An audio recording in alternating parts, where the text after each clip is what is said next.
وعلیکم السلام ورحمۃ اللہ۔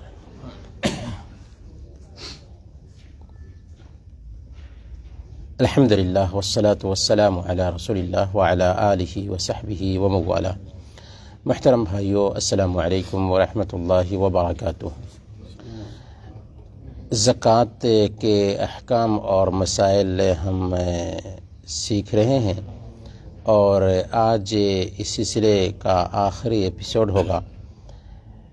سب سے پہلے آج ہم جانوروں کی زکوٰۃ کا طریقہ جانیں گے، کیونکہ ہم سونے چاندی اور نقدی سکوں کی زکوٰۃ کا طریقہ جان چکے ہیں، اسی طریقے سے تجارتی سامان میں زکوٰۃ کا طریقہ جان چکے ہیں، اسی طریقے سے زمینی پیداوار میں بھی زکوٰۃ کیسے آئے گی اس کو بھی جان چکے ہیں۔ تو جانوروں میں زکوٰۃ آتی ہے۔ کن کن جانوروں میں زکوٰۃ آتی ہے؟ تو یہ 3 طرح کے جانور ہوتے ہیں۔ پہلے نمبر پر اونٹ، دوسرے نمبر پر گائے، اور گائے میں بھینس بھی آ جاتی ہے بالاتفاق۔ تو بھینس پہ بھی زکوٰۃ ہے، گائے پہ بھی زکوٰۃ ہے۔ اسی طریقے سے بکریاں، اور بکریوں میں بھیڑ، دمبے وغیرہ سب آ جاتے ہیں۔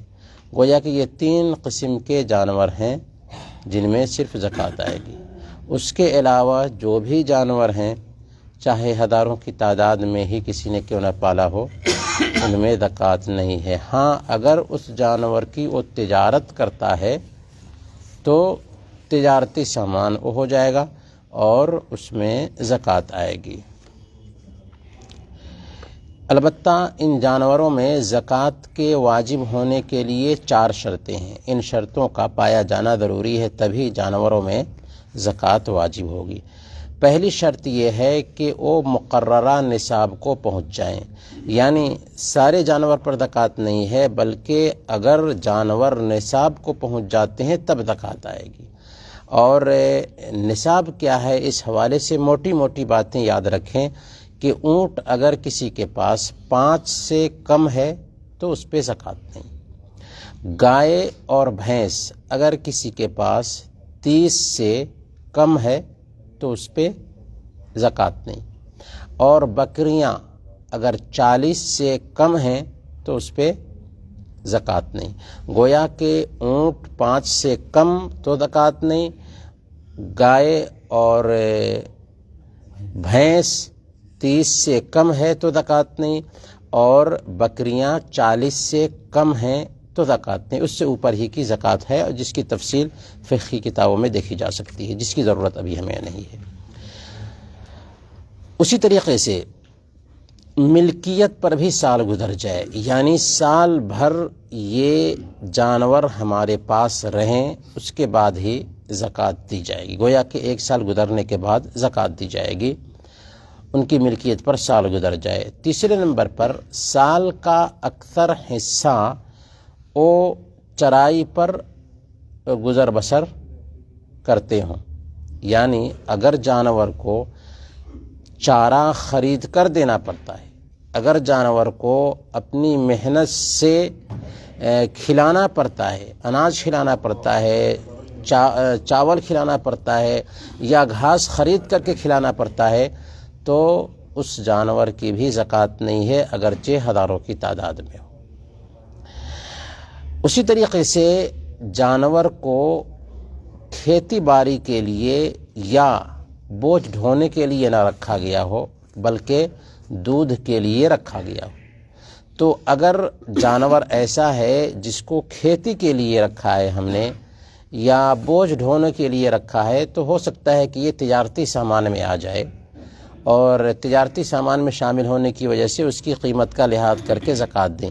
لیکن جن جانوروں پر زکوٰۃ ہے وہ جانور ہیں جن کو ہم نے دودھ وغیرہ کے لیے پوس اور پال رکھا ہے، تو اگر اس مقدار کو پہنچ جاتے ہیں تو ان جانوروں میں زکوٰۃ ہے۔ تو یہ جانوروں کی زکوٰۃ کے حوالے سے تفصیل رہی۔ اب سوال یہ ہے کہ وہ کون کون سے لوگ ہیں جن کو زکوٰۃ دی جائے گی؟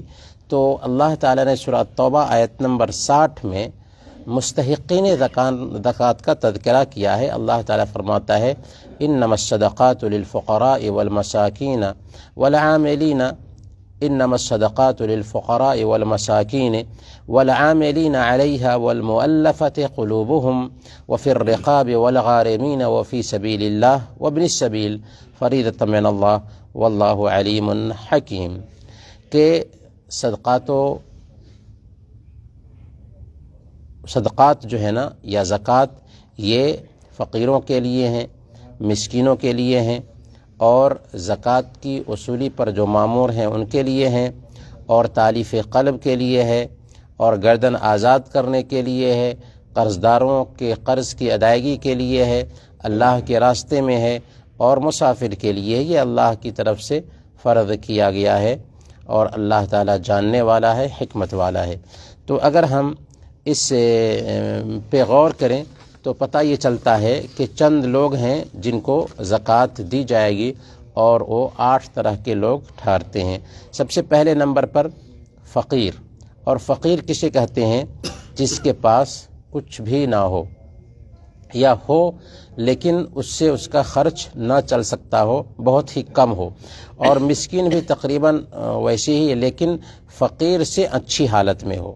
مسکین وہ ہے جو فقیر سے اچھی حالت میں ہو، لیکن مسکین بھی اصل میں وہ ہوتا ہے کہ جس کی مالی حالت ایسی نہ ہو کہ سال بھر اس کا گزر بسر ہو سکے، تو فقیر کو بھی دیا جائے گا اور مسکین کو بھی دیا جائے گا۔ اسی طریقے سے جو لوگ زکوٰۃ کی وصولی پر لگے ہوئے ہیں، اگرچہ وہ مالی اعتبار سے مضبوط ہوں، لیکن تنخواہ کے طور پر ان کو بھی زکوٰۃ میں سے دیا جائے گا۔ تو چونکہ وہ وصولی پر لگے ہوئے ہیں، اس لیے زکوٰۃ سے ان کی تنخواہ دی جائے گی۔ اسی طریقے سے المؤلفہ قلوبہم، یعنی ایسے لوگ جن کی تالیف قلب مقصود ہو، جن کا دل جیتنا مقصود ہو، اور اس میں 3 طرح کے لوگ آ جاتے ہیں۔ ایسے غیر مسلم آ جائیں گے جن کی اگر مدد کی جائے تو امید ہو کہ وہ اسلام قبول کر لیں گے۔ اسی طریقے سے ایسے غیر مسلم بھی آ جائیں گے، یا ایسے اسلام کے دشمن آ جائیں گے جن کی دشمنی سے بچنا مقصود ہو۔ یعنی کتنے شرپسند ایسے ہوتے ہیں جو مسلمانوں کو نقصان پہنچانے کے فراق میں لگے ہوتے ہیں، تو ایسے غیر مسلموں کی بھی زکوٰۃ سے مدد کی جا سکتی ہے جو نقصان پہنچانے کے در پہ ہوں، تاکہ ان کے شر سے بچا جا سکے۔ تیسرے نمبر پر ایسے نو مسلم جو اسلام قبول کر چکے ہیں، اور امید ہو کہ ہم اگر ان کی مالی مدد کریں گے تو اسلام پر جم جائیں گے، تو یہ تالیف قلوب میں 3 طرح کے لوگ آتے ہیں۔ اسی طریقے سے گردنیں آزاد کرانے میں، یعنی ایک انسان جو اپنی آزادی کے لیے اپنے مالک سے بات کر چکا ہے تو اس کو مدد کی جائے تاکہ وہ آزاد ہو سکے۔ اور ابھی چونکہ آج کے ڈیٹ میں غلامی کا تصور نہیں پایا جاتا، تو یہ مد ایسے لوگوں کو آزاد کرانے کے لیے استعمال کیا جا سکتا ہے جو جیلوں میں بے قصور مسلمان ڈال دیے گئے ہیں، تو اس مد سے ان کی آزادی کا انتظام کیا جا سکتا ہے۔ الغارمین، یعنی وہ مقروض جو ادائیگی قرض کی طاقت نہیں رکھتے، تو ایسے لوگوں کی بھی مدد کی جائے گی تاکہ وہ اپنے قرض سے چھٹکارا حاصل کر سکیں۔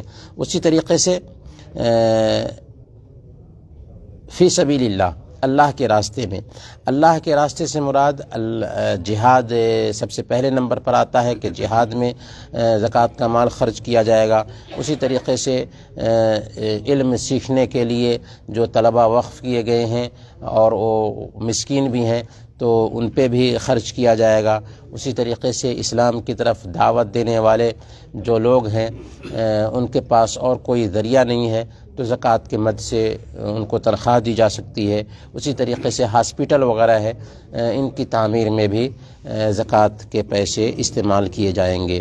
اسی طریقے سے مسافر، ایسا مسافر جو وطن میں تو مالدار ہو لیکن سفر میں ہونے کی وجہ سے اس کا مال ختم ہو گیا ہے، تو مسافر کی بھی مدد کی جائے گی تاکہ وہ اپنے گھر آسانی کے ساتھ پہنچ سکے۔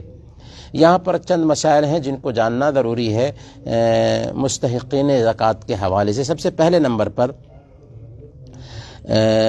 زکوٰۃ کے مستحقین اگر ہمارے قریبی رشتہ دار ہیں تو وہ اس کا زیادہ حق رکھتے ہیں بنسبت دور کے لوگوں کے۔ اللہ کے نبی صلی اللہ علیہ وسلم بیان فرماتے ہیں الصدقۃ علی المسکین صدقۃ وعلی ذی الرحم ثنتان صدقۃ وصلۃ، کہ اگر مسکین کو صدقہ دیں تو صدقہ کرنے کا ثواب ملتا ہے، لیکن اگر یہ مسکین ہمارا قریبی رشتہ دار ہے تو صدقہ دینے کا بھی ثواب ملے گا اور صلہ رحمی کا بھی ثواب ملے گا، رشتہ نبھانے کا بھی ثواب ملے گا۔ اس سے پتہ یہ چلا کہ اگر ہم نے اپنے رشتہ داروں میں زکوٰۃ کے مستحقین کی کھوج کی اور ان کو زکوٰۃ دیا تو دوہرا اجر ملنے والا ہے۔ اس لیے اپنے رشتہ داروں کے مستحقین کو زکوٰۃ دینے کا اہتمام کرنا چاہیے۔ لیکن رشتہ داروں میں کن کو زکوٰۃ نہیں دی جا سکتی ہے؟ دادا دادی، ماں باپ، اسی طریقے سے بیوی بچے، ان کو زکوٰۃ نہیں دی جا سکتی۔ ہاں، اپنے بھائی کو جو شادی شدہ ہیں، اپنی بہن کو جو شادی شدہ ہیں، اسی طریقے سے رشتہ میں خالہ ہیں، پھوپھیاں ہیں، ماموں ہیں، جو رشتہ دار ہیں، قریبی رشتہ دار ہوں یا دور کے رشتہ دار ہوں، ایسے تمام رشتہ داروں کو زکوٰۃ کے پیسے سے دیا جا سکتا ہے بشرطے کہ وہ زکوٰۃ کے مستحق ہوں۔ اور زکوٰۃ کا مستحق کون ہے ہمیں اس کو بھی جاننا ضروری ہے۔ ہر ایک کو زکوٰۃ کے پیسے نہیں دیے جا سکتے، اسی لیے اگر ہم کسی دولت مند کو، طاقتور کو زکوٰۃ کے پیسے دیتے ہیں تو اس سے زکوٰۃ کی ادائیگی نہیں ہوگی۔ اسی طریقے سے فاسق و فاجر کو اور اہل بیت کو بھی زکوٰۃ کے پیسے نہیں دیے جا سکتے، یعنی جو انسان گناہوں میں پیسے استعمال کرتا ہے ایسے انسان کو زکوٰۃ کے پیسے نہیں دیے جائیں گے۔ اسی طریقے سے اہل بیت کو بھی زکوٰۃ کے پیسے نہیں دیے جائیں گے۔ لیکن اہل بیت میں ایک اہم نقطہ ہے جسے جاننا چاہیے کہ ہندوستان پاکستان میں جو اپنے آپ کو سید کہتے ہیں، اگر ان کے پاس واقعی خاندانی نسبت ہے تو ہم کہہ سکتے ہیں کہ وہ اہل بیت میں سے ہیں، لیکن عام طور پر ان کی نسبت موثوق طریقے سے ثابت نہیں، یعنی آتھینٹک طریقے سے کوئی اپنی نسبت ثابت نہیں کر سکتا کہ واقعی وہ اہل بیت میں سے ہے۔ ایسے ہی سنتے ہوئے آ رہا ہے کہ وہ سید ہے، تو اس ناحیہ سے ہم یہ نہیں کہہ سکتے کہ اس کے اوپر زکوٰۃ لینا حرام ہے۔ دوسری بات، اگر کسی کے پاس ثابت ہو بھی جاتا ہے کہ وہ اہل بیت میں سے ہے یا وہ سید ہے اور خاندانی نسبت اس کے پاس موجود ہے، تو چونکہ اہل بیت کی مدد ہوتی تھی مسکین ہونے کے ناطے خمس سے، یعنی 5واں حصہ جو آتا تھا خاص تھا اہل بیت کے لیے اور دوسرے ضرورت مندوں کے لیے، تو اس سے ان کی مدد ہوتی تھی، لیکن آج خمس باقی نہیں رہا۔ لہذا اگر آج اہل بیت میں سے غریب اور مسکین پائے جاتے ہیں اور ان کی مدد کرنے والا کوئی نہیں ہے عام ہدیہ وغیرہ سے، تو زکوٰۃ کے پیسے سے ایسے اہل بیت کی بھی مدد کی جائے گی۔ علماء نے اس کی صراحت کی ہے۔ اسی طریقے سے اگر ایک بیوی اپنے شوہر کی مدد کرتی ہے، بیوی مالی اعتبار سے صحیح ہے اور شوہر کمزور ہے، تو بیوی اپنی زکوٰۃ کے پیسے سے شوہر کی مدد کرتی ہے تو اس بات کی بھی گنجائش پائی جاتی ہے، لیکن شوہر اپنے بچوں پہ یا اپنی بیوی پہ زکوٰۃ کے پیسے خرچ نہیں کر سکتا، جائز نہیں ہے۔ لیکن بیوی کی ذمہ داری نہیں ہے کہ شوہر کی کفالت کرے۔ اگر بیوی مالی اعتبار سے مضبوط ہے تو اپنی زکوٰۃ کے پیسے شوہر کو دے سکتی ہے۔ اللہ کے نبی صلی اللہ علیہ وسلم کے زمانے میں حضرت زینب رضی اللہ تعالی عنہ، ابن مسعود رضی اللہ تعالی عنہ کی بیوی آتی ہیں، مسئلہ پوچھتی ہیں، تو اللہ کے نبی صلی اللہ علیہ وسلم نے بیان فرمایا تھا کہ اگر وہ اپنے شوہر کو دینا چاہتی ہیں یا اپنے ماتحت غلاموں پر خرچ کرنا چاہتی ہیں یا جو یتیم ہیں ان پر خرچ کرنا چاہتی ہیں، تو آپ نے فرمایا لہما اجران، اجر القرابہ و اجر الصدقہ، ان کے لیے دوہرا اجر ہے، ایک تو قرابت نبھانے کا اجر ہے، یعنی رشتہ نبھانے کا اجر ہے، اور دوسرا صدقہ دینے کا اجر ہے۔ وصلی اللہ علی نبینا محمد وعلی آلہ وصحبہ اجمعین۔